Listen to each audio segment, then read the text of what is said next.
Kilpatrick Townsend's pro bono practice is broad and effective, reflecting the diverse interests and talents of our attorneys and staff.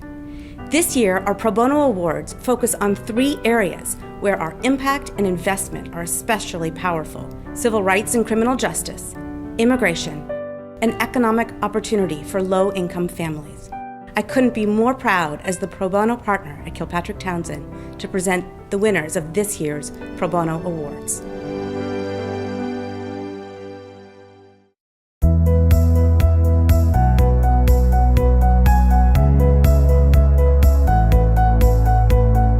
Clemency project that was started in order to help federal inmates because federal inmates are not eligible for parole under the federal system, and there was some pretty harsh drug laws that were in effect, several years ago, 20 years ago or so, and a lot of these inmates are currently serving mandatory life sentences or excessive sentences when, if they had been sentenced today, they would have received significantly less jail time, and we were brought in to try to assist them before the end of President Obama's term, where he would be willing to grant some clemencies. In our case, we got assigned Mr. Morrison, and he was a low-level, non-violent offender who had no gang-related activities.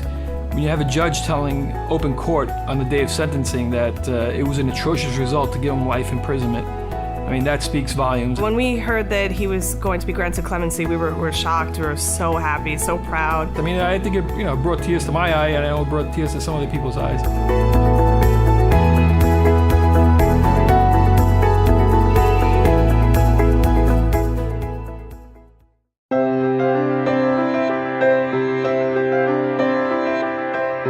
Odell Newton was in prison for being involved in a robbery involving a taxi cab driver where the cab driver was killed. And his sentence was life with parole. A subsequent governor decided that in Maryland, life meant life.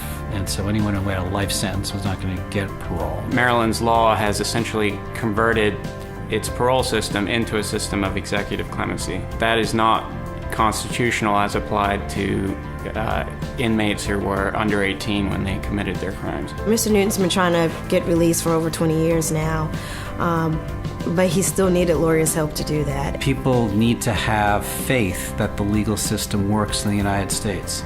And you take a guy like Odell, who for 40 years was in prison not thinking he had a chance for parole, and the legal system belatedly worked for him, and he still has faith. And that's why, the major reason why we should all be doing this work.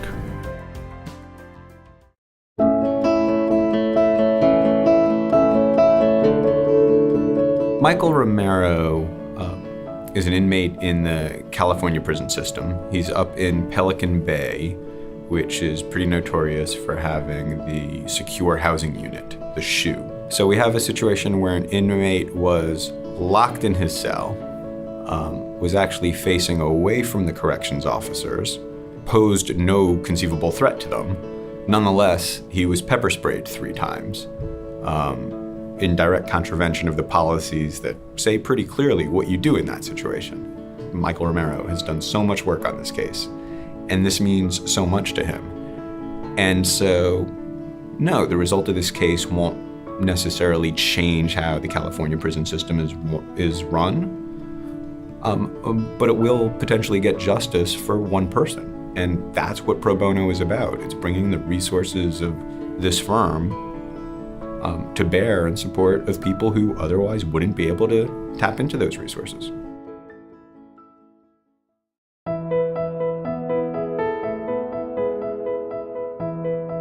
For the past 17 years, David Smith, as a partner at Kilpatrick Townsend, has been engaged in numerous pro bono efforts. Most recently, he's gotten involved with a really important matter with the Whitman Walker Clinic involving a transgender woman who was denied medical care because of her transgender identity. People come into your life for a reason, and when you're a lawyer, people come to you because they have needs, and they can't always afford to pay you for it. It could be individual or a group of individuals who are suffering injustice or suffering discrimination. And as lawyers, we have really unique abilities to work through the justice system, and we can work to find that child a home. We can work to find that parent their child.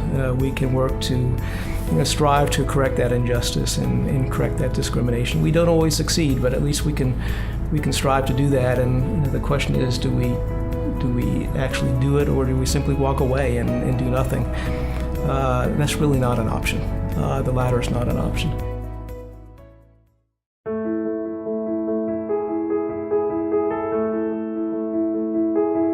Human trafficking is a critical issue facing the United States, but particularly Atlanta. Tembi Delamini was working in Swaziland, and she was working at the United States Embassy there when she met the Babbs, Mr. and Mrs. Babb. At that time, they said that their son was getting married, that they needed a cook to help them for 2 weeks, and then for the next almost 2 years, she was living in this couple's basement, working for them. She never got paid for any of that. Helping this person sort of tell their story to a jury, and then have that jury come back and say, no, you were really wronged here, and we're going to make these people pay for it. You could tell the jury was heavily impacted by the emotion that our client exhibited in her testimony to the jury. And I think that was reflected in the time it took for the jury to return their verdict. She was able to finally tell her story publicly and have these people who never met her before say that what happened to her was really wrong and unfair.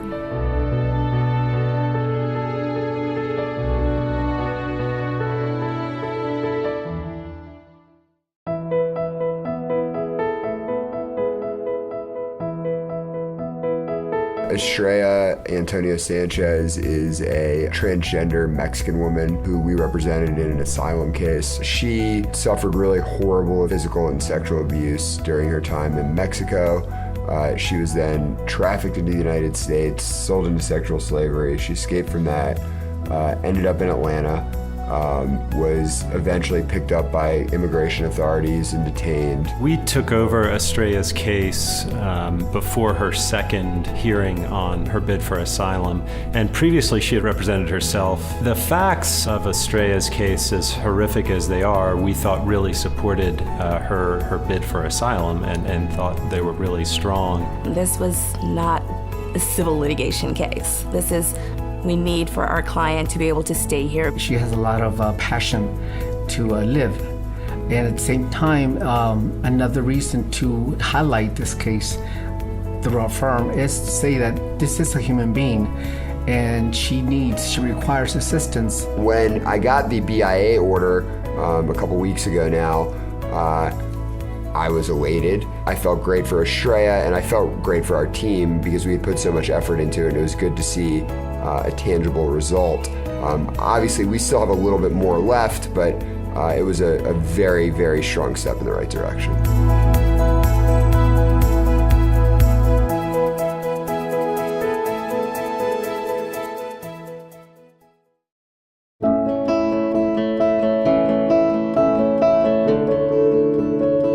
Our client's name is Ricardo. He grew up in Mexico. He was constantly persecuted from a very young age due to his sexuality. He's a homosexual man. At one point he was raped. He was beaten several times, robbed, all because of his sexual orientation. He found himself in Berkeley, where he finally found acceptance. 10 years after coming to the United States, he applied for asylum. During that time, he had also been diagnosed with HIV, and he faced a very difficult asylum case because the immigration laws say that you have to apply for asylum within 1 year or have a very good excuse for not doing so. Not to be grim, but I think the reality is it was kind of a life or death situation. I mean, the chances of him living terribly long in Mexico, let alone having a good, happy life there, were quite slim. Having access to the medicines he needed and such. So there was a lot riding on it for him, and obviously he was ecstatic, and we spoke to him afterwards, and we're trying to make sure he has now his work authorization and all these other things. So he's just very excited about it, very happy about it.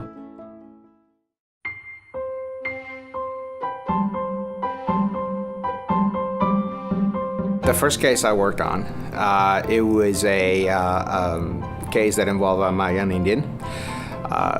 from Guatemala. She was persecuted by the government. Every time she told the story, I lived it like if it was me. For me, it's not just about translating, but being able to put myself in their shoes and deliver the same message to the attorney, or in that case, to the judge. One of our clients was granted asylum, and so when we got that letter in, and I was the one that got to open it and see it, and we were so excited. We got to meet up with the client the next week and be able to tell her in person and see how grateful she was.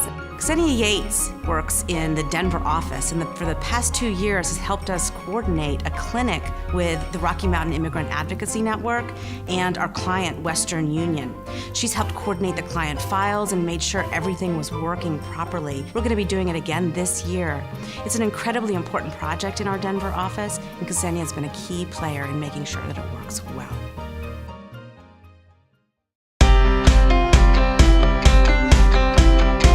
I have known Mark for a while, and he has had an interest in becoming involved in the firm's long-running pro bono representation. A paralegal left the firm this summer, and it happened at a time when we were about to need an unusual level of paralegal assistance. The record is voluminous in terms of documents, and I've been tasked to review documents as much as I can, just hoping to find that evidence that will help us achieve our goal. Mark signed up for, jumped in on 2 huge pro bono matters. I and the remainder of the lawyers working on these cases are eternally grateful.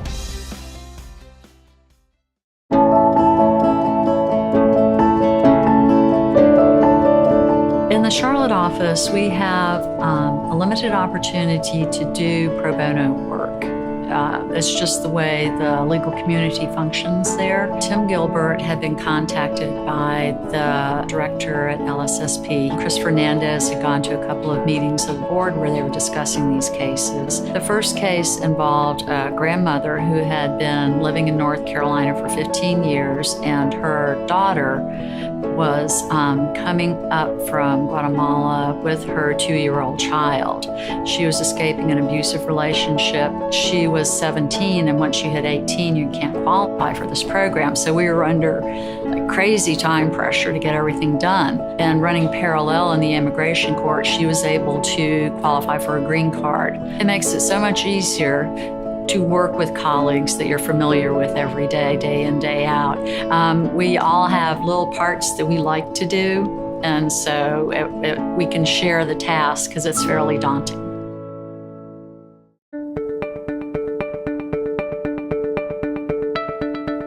Our client, her name was Juana.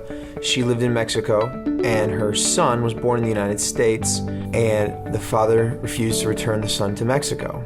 Our argument was his place of habitual residence was Mexico. We prevailed on that argument, and the child was returned to Mexico. We had such a great team of people who made it really impossible to fail. With Zach, once he's committed from minute one until the very end. There's always an opportunity for someone at this firm to do something they've never done before, and I think that's great to broaden you as a person, make you a better lawyer. Next time, I may be in federal court representing one of these big companies that uses my group, and I'll be able to tell them, hey, I was in federal court and I won.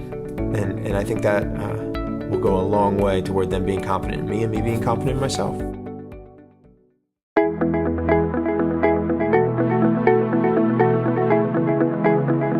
My name is Clinton Shabazz, otherwise known as the Harlem Pie Man. About 24 years ago, I started baking at home, walking up and down the street, my uniform on with a tray full of pies.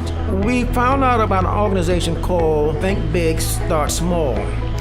This organization connects you with pro bono lawyers, trademarking and setting up corporations.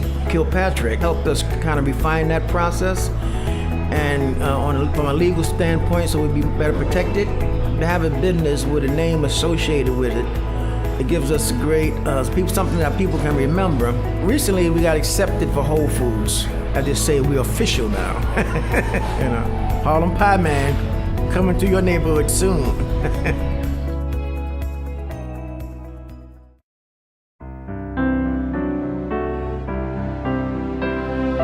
This year's Pro Bono Award winners improve their clients' lives by helping them secure freedom, justice, and opportunity. In achieving these results, they demonstrated Kilpatrick's strong commitment to great client service, outstanding lawyering, and strong collaboration. They helped provide much-needed, meaningful access to our legal system. On behalf of the firm, I want to thank them and all the other attorneys and staff who contributed to our pro bono efforts. You make me proud to be a part of this firm. Your investment of time and talent makes Kilpatrick Townsend a stronger firm and our communities better.